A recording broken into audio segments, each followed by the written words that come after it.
To remove the print engine from the OTP-4800, first power off the unit using the main breaker. Loosen the tri-wing nuts, 2 front, 2 back. Remove the belt assembly cover, picking up at the bottom, sliding up to remove. Open the print head assembly, picking up.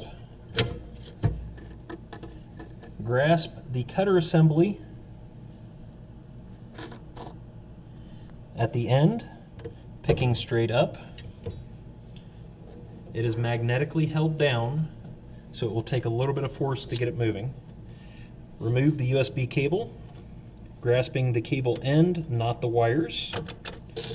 Push down on the locking tab of the power wire, allowing you to pull that out.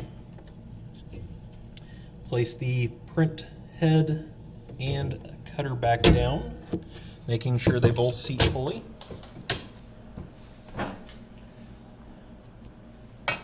Put the belt cover back on, making sure it seats all the way down, as there is a safety switch that needs to be activated.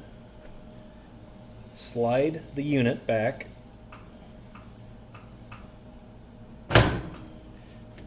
to where the bolts will go through the bottom of the channels, and then pick straight.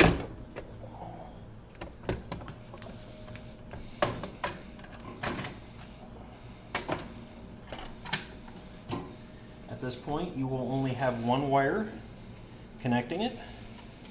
Just push in the locking tab and you will be able to remove that wire. And now you have the print head, print engine out of the 4800.